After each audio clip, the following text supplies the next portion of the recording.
Dr. Blue stood motionless before the massive observation screen, his four eyes blinking in rapid succession as he processed the data streaming in from the Scout probe. After 300 years of serving on the Galactic Council's Exploration Committee, he thought he had seen everything. He was wrong. "Run the scan again," he ordered, his voice trembling slightly. The junior researcher, Green, nodded and initiated another planetary scan of the newly discovered world designated Sol 3. The readings remained the same. The planet was, by any reasonable definition, a death world. Its temperature variations were extreme, ranging from scorching deserts to frozen wastelands. The atmosphere contained corrosive oxygen in quantities that would be lethal to most civilized species. Large sections of the surface were covered in volatile hydrogen oxide in liquid form. Worse still, the gravity was crushing, nearly twice what most spacefaring races considered comfortable. Yet there was life. Not just simple organisms, but an advanced civilization. "Impossible," Dr. Blue muttered, mandibles clicking in agitation. No species could evolve to survive in such conditions, let alone thrive. But the evidence was undeniable. The surface of Sol 3 was dotted with vast metropolitan areas, artificial structures that reached into the sky, and clear signs of developing space technology. The inhabitants, designated humans in their various languages, had already reached their moon and sent primitive probes to neighboring planets. "Sir," Green called out, his voice pitched higher than normal. "You need to see this footage." The main screen flickered to life, showing a coastal area of the planet. Massive waves, tall as buildings, crashed against the shore with devastating force. Any sensible species would have abandoned such a dangerous region. Instead, the footage showed tiny figures riding these liquid mountains on primitive boards, spinning and twisting through the deadly water. "Are they enjoying this?" Dr. Blue asked, his scientific detachment cracking. The footage changed to show more scenes. Humans jumping from high places with nothing but thin fabric to slow their fall, climbing frozen mountains without environmental suits, and willingly entering chambers filled with weights many times their body mass to repeatedly lift them. Initial cultural analysis suggests these are recreational activities, Green reported, his color shifting to a pale shade that indicated deep distress. "They call it sports and hobbies." Dr. Blue's research vessel had been mapping the outer edges of known space when they detected signs of advancing technology from this unexplored solar system. Standard protocol for first contact preparation required thorough observation before any communication was initiated. But nothing in his training had prepared him for this. "What about their young?" he asked, hoping to find some sign of normal behavior. "Surely they protect their offspring from such dangers." Green hesitated before responding. "Sir, observe." The screen showed small humans, clearly juveniles, being willingly strapped into devices that spun them at high speeds, launched them into the air, or plunged them down artificial hills on metal tracks. The young ones were not screaming in terror. They were laughing. "By the void," Dr. Blue whispered. "Contact the Council immediately. This requires immediate attention." As he prepared his preliminary report, Dr. Blue couldn't shake the feeling that they had discovered something unprecedented. These humans didn't just survive on their death world. They appeared to revel in its dangers. Traditional threats that would send any rational species into hiding seemed to draw humans like moths to flame. The implications were staggering. If humans ever joined the galactic community, how would they react to the careful, safe societies of other worlds? What would they do when they learned about the vast, unexplored regions of space? Dr. Blue made his decision. His report would recommend immediate classification of Earth as a Level 1 study priority. The Council needed to understand these humans before they ventured into the stars. As he finished his report, one final piece of footage caught his attention. A human child receiving a small furry predator as a pet, hugging the dangerous creature while its parents watched with approval. Dr. Blue shuddered. This was going to be a very interesting study indeed. 2 weeks had passed since the initial discovery of Earth, and Dr. Blue's research team had not slept well since. Every new observation of human behavior led to more disturbing questions about these strange creatures. "Today's footage is ready for review, sir," Green announced, his color shifting nervously between pale shades. The young researcher had developed an eye twitch since beginning this assignment. The observation screen flickered to life, showing a snow-covered mountain. Dr. Blue watched as humans strapped smoothboards to their feet and willingly threw themselves down the steep slope at terrifying speeds. Are their medical facilities not overwhelmed by these activities? Dr. Blue wondered aloud, making notes on his datapad. How does their species survive such constant risk-taking? "That's not the worst part, sir," Green said, changing the footage. "Look at this." The screen now showed a massive artificial structure, a stadium filled with thousands of humans. In the center, two humans were engaged in what the database identified as boxing. They were deliberately striking each other with their appendages while the crowd cheered. "They do this for entertainment," Green explained, his voice shaking. "They pay money to watch others engage in combat." Dr. Blue's mandibles clicked rapidly, a sign of extreme stress. Are they at least forced to do this? Perhaps some form of punishment? "No, sir. They train for years to participate voluntarily. Some humans consider it an honor." The next series of recordings left the entire research team in stunned silence. Humans were documented jumping out of perfectly functional aircraft, diving into deep ocean caves, and climbing vertical rock faces with minimal safety equipment. One particularly disturbing clip showed a human approaching a large, angry bovine creature just to see how close they could get before running away. "I've been analyzing their information networks," reported Yellow, the team's cultural specialist. "They have entire channels dedicated to showing these activities. They call some of them extreme sports or adventure sports." Dr. Blue paced the observation deck, all four arms clasped behind his back. There must be some evolutionary explanation. No species develops such behavior without reason. "We may have found one, sir," Yellow continued.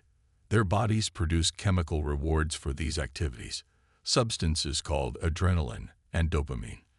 They appear to become addicted to the sensation of fear." The implications hit Dr. Blue like a gravity wave. A species that not only survived fear but craved it, that sought out danger for pleasure. The concept was so alien he could barely process it. "There's more," Green added reluctantly. "We've detected signs they're developing faster than light travel technology." The room fell silent.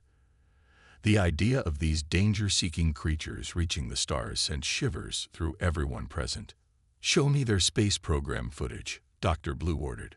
The screen displayed humans strapping themselves to massive containers of explosive fuel, willingly being launched into the void of space in what appeared to be minimal protection by galactic standards.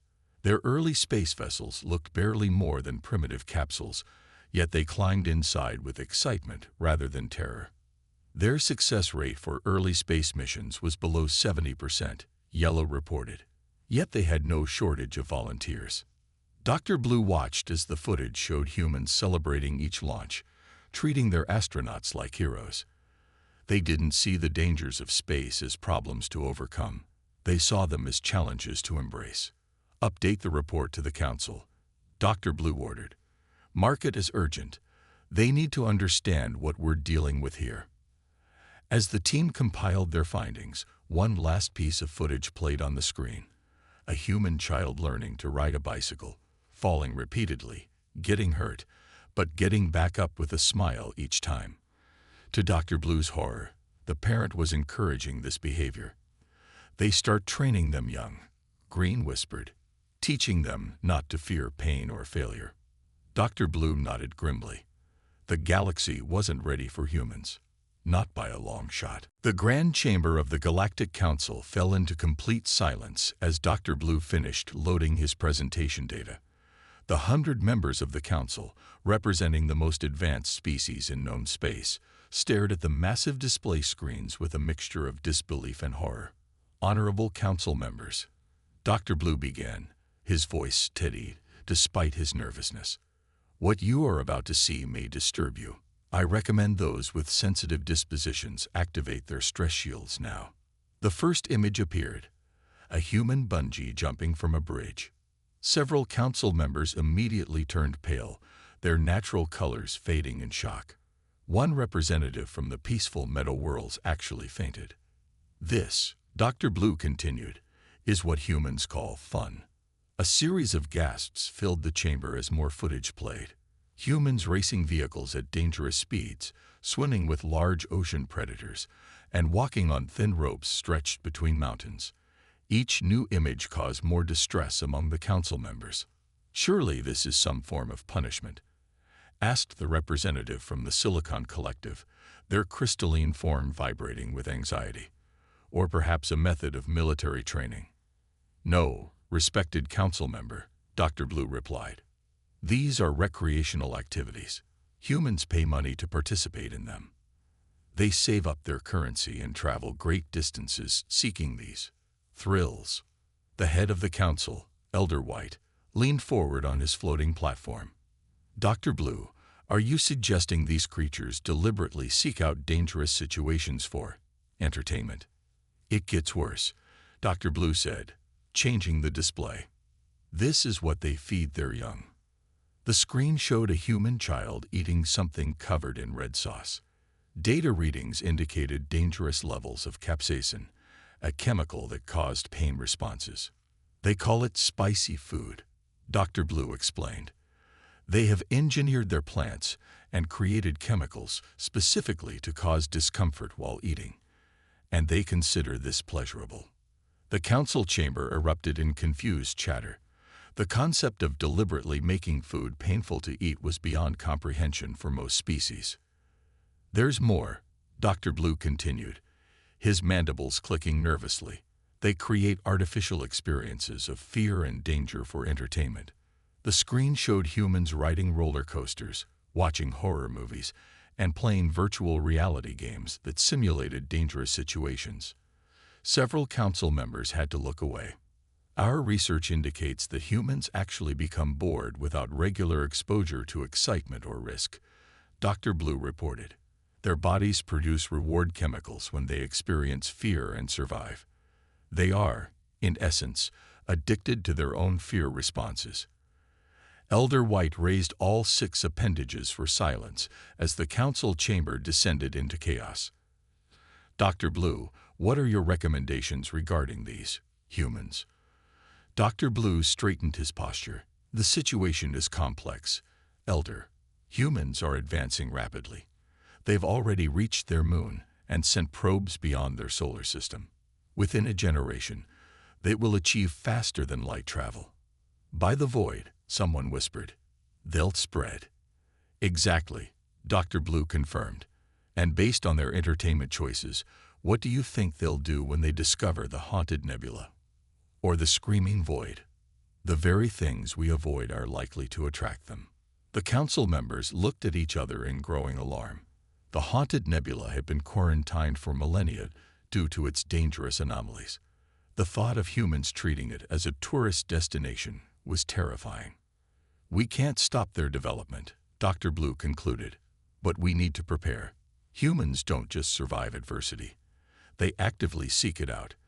They turn deadly challenges into sports. They expose themselves to danger for fun. And soon, they'll bring this behavior to the stars." Elder White looked grim. "Then we must decide now how to handle this situation.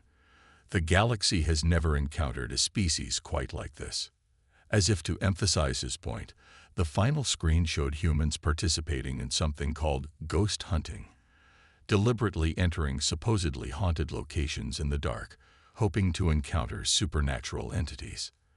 The council's decision would not be easy, but one thing was clear: the galaxy would never be the same once humans arrived. Following the council meeting, a specialized team led by Dr. Blue was dispatched to Earth for closer observation.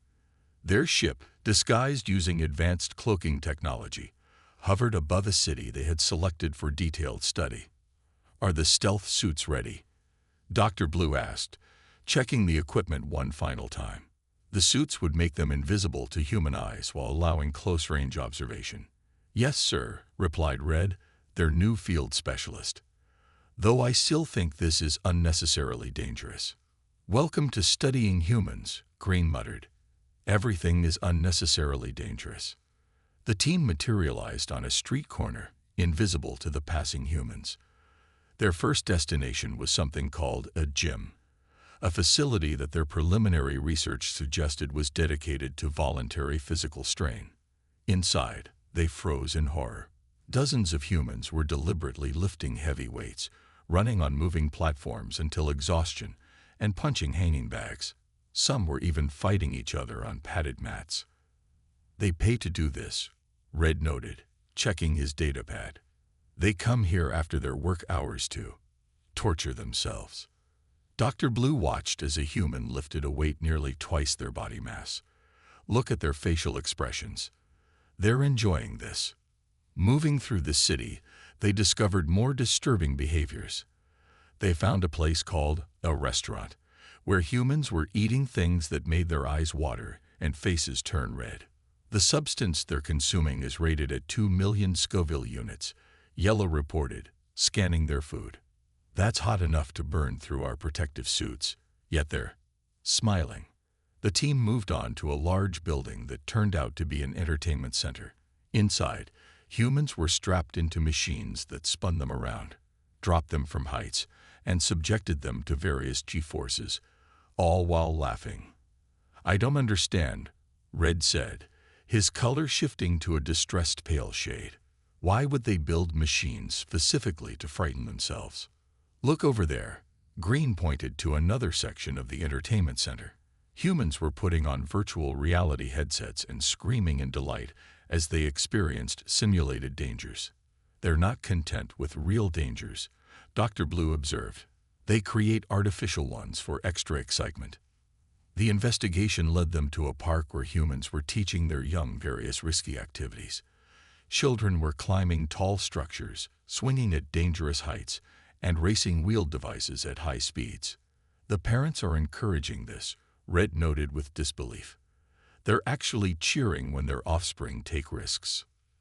They observed a small human fall and scraped their knee. Instead of being removed from the dangerous activity, the child was encouraged to get back up and try again. "This explains so much," Dr. Blue said, making rapid notes.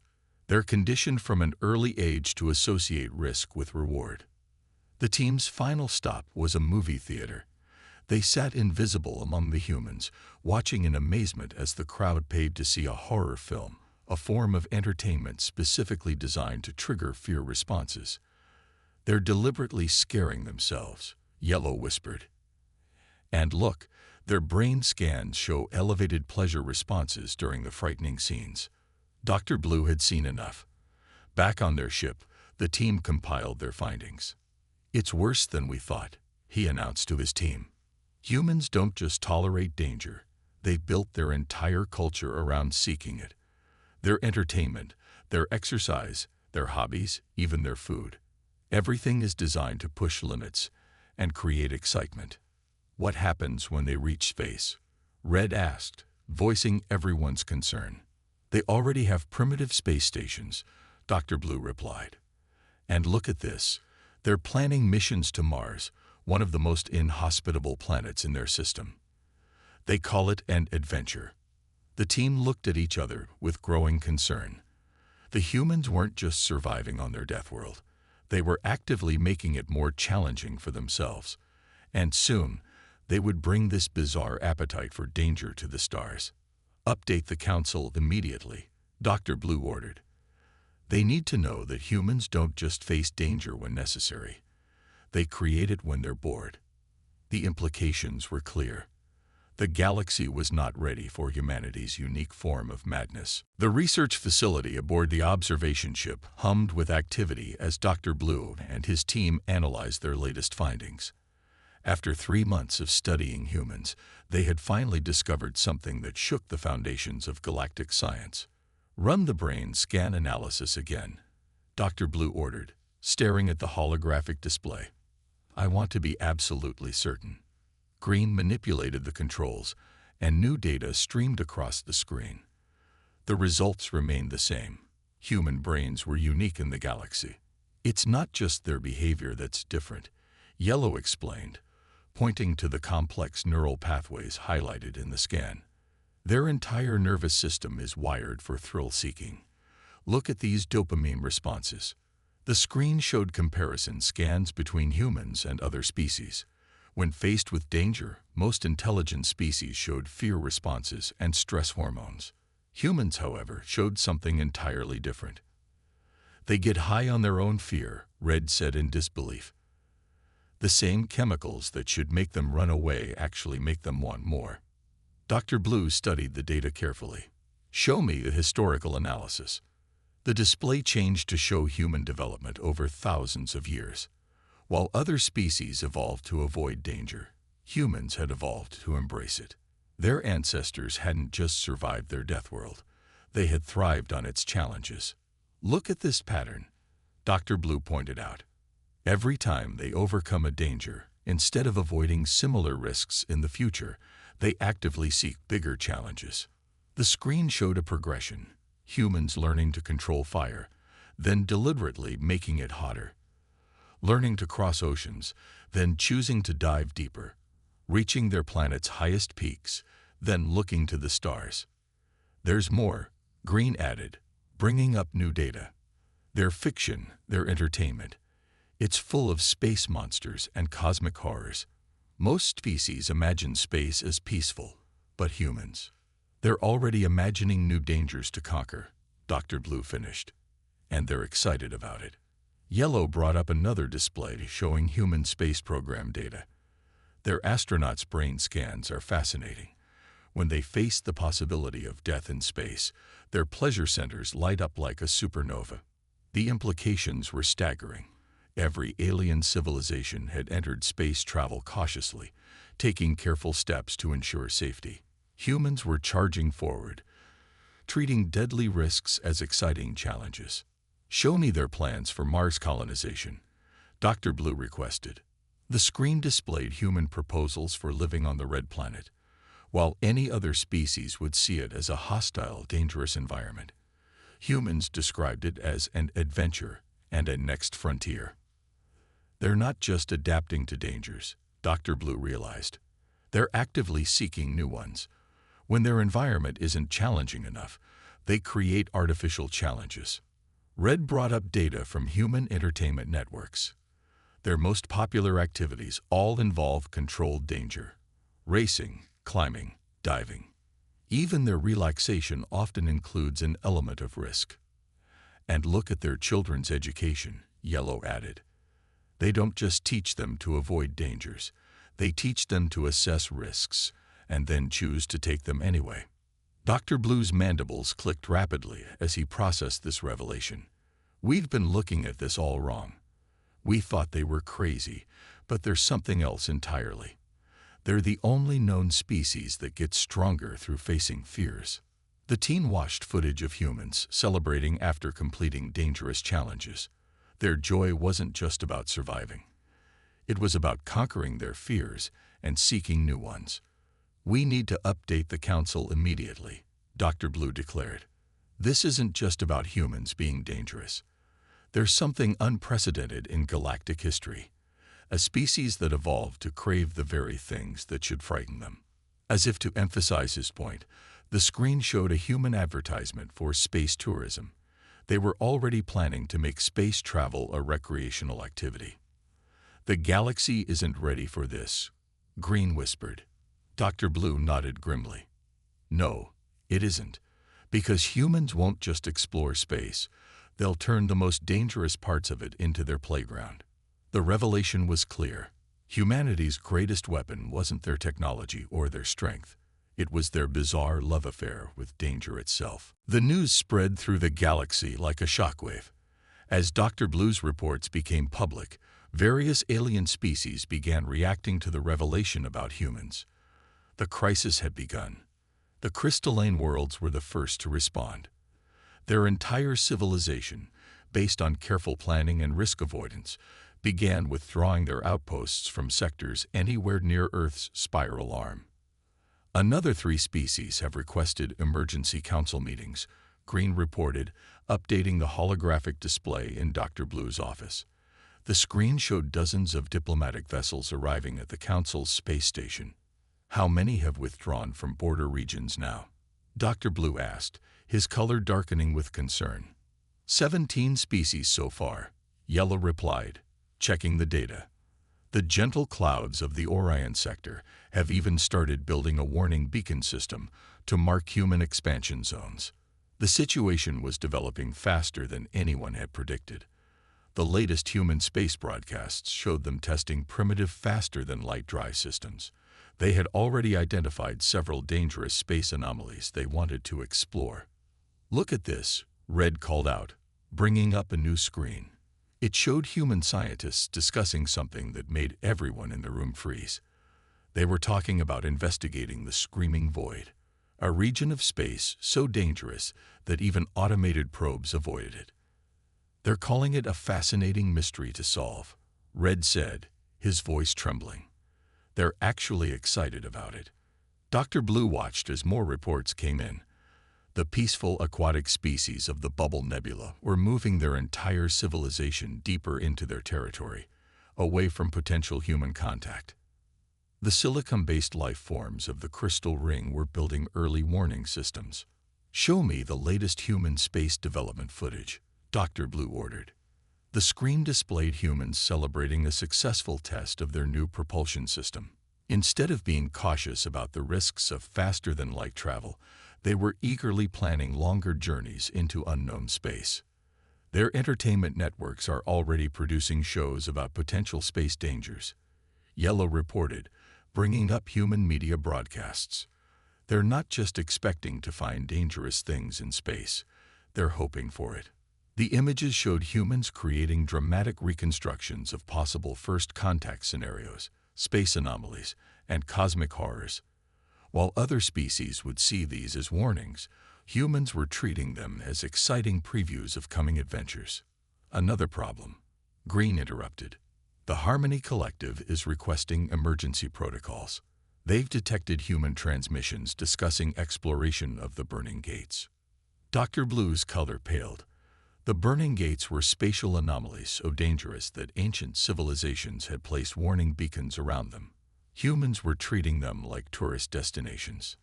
"Their scientists are calling it the ultimate challenge," Red added, scanning the human broadcasts. "They're developing specialized ships just to investigate dangerous phenomena." The crisis was escalating. More species were withdrawing from border regions, creating a power vacuum that humans would eventually fill. Their rapid technological development, driven by their endless curiosity and thrill-seeking nature, showed no signs of slowing. "The Council needs to make a decision soon," Dr. Blue said, watching as another diplomatic fleet arrived at the station. "We can't have half the galaxy trying to hide from one species." "Look at this latest data," Yellow called out. "Human space agencies are receiving record numbers of volunteer applications. Their people are actually competing for the chance to face unknown space dangers." The screen showed long lines of humans eagerly signing up for space exploration missions, despite knowing the risks. Their enthusiasm for facing the unknown was unlike anything the galaxy had ever seen. "The crisis isn't that humans are dangerous," Dr. Blue realized, watching the footage. "It's that they're going to make the rest of us face our fears whether we want to or not. Their very presence in space will force other species to confront things they've spent millennia avoiding." As if confirming his words, new human broadcasts showed them planning missions to study black holes up close, something no other species had ever considered doing voluntarily. The galaxy was facing a unique crisis. For the first time in history, the threat wasn't from warfare or technology, but from one species' insatiable appetite for adventure. The Grand Chamber of the Galactic Council was packed to capacity. Representatives from over 200 species had gathered for what would become the most important decision in galactic history. The tension in the room was so thick that some of the empathic species had to activate their emotional shields. Dr. Blue stood before them, preparing to make his final recommendation. The massive screens behind him displayed the latest human space achievements. "Honorable Council members," he began, "we have spent 6 months studying humans. Our conclusion is both simple and terrifying. We cannot stop them, and we cannot change them." The chamber erupted in worried murmurs. The screens showed humans celebrating their latest space launch, treating what other species considered a deadly risk as a joyous occasion. "Look at their progress," Dr. Blue continued, changing the display. "In just the last month, they've developed 3 new technologies for exploring dangerous space phenomena. They're not just advancing, they're specifically developing tools to seek out danger." Elder White raised his appendages for silence. "What exactly are you suggesting, Dr. Blue?" "I am suggesting something unprecedented," Dr. Blue replied. "We need to classify humans not as a dangerous species, but as danger-seeking entities. They don't just survive threats, they actively look for them. They don't just overcome challenges, they create new ones when they're bored."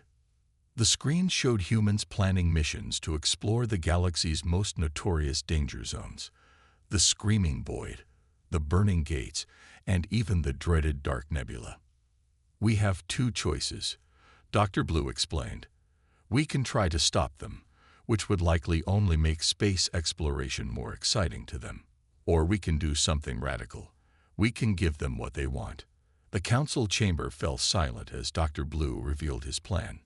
"We create a designation, Human Adventure Zones.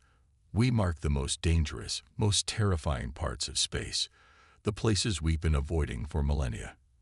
And we label them as perfect for human exploration." The representatives stared in shock as they realized what he was suggesting. "Instead of trying to protect humans from danger, we warn other species away from areas where humans are likely to go. We don't mark hazards to keep humans away. We mark them to keep everyone else safe from humanity's idea of fun." The screens displayed a map of the galaxy with proposed Human Adventure Zones, marked in red. They included every major spatial anomaly, dangerous phenomenon, and mysterious region that other species had carefully avoided. "The humans will explore these regions anyway," Dr. Blue continued. "By designating them as human territories, we protect other species while giving humans what they crave most: new challenges." Elder White leaned forward. "And you believe they will accept these adventure zones?" Dr. Blue changed the display to show human entertainment channels. "They're already making plans to visit the most dangerous parts of space. Their media calls it the final frontier. They see our warning beacons as invitation signs." The council debated for hours, but in the end, the decision was clear. They couldn't stop humans from seeking out danger, but they could channel that bizarre desire into specific regions of space. The final resolution was passed unanimously. Earth and its surrounding sectors would be classified as extreme adventure regions.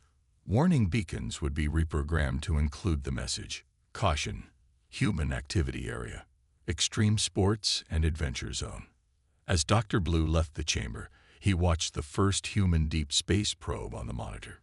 It was heading straight for a spatial anomaly that had terrorized other species for generations. "They're going to change the galaxy," Green said, standing beside him. "No," Dr. Blue replied, watching as more human ships prepared for launch. "They're going to make the galaxy face its fears, one terrifying adventure at a time." The screen showed humans cheering as their probe entered the anomaly. To them, the galaxy wasn't a place of terror to avoid. It was a playground of endless challenges to conquer. And that, more than anything else, was what truly terrified the galactic community.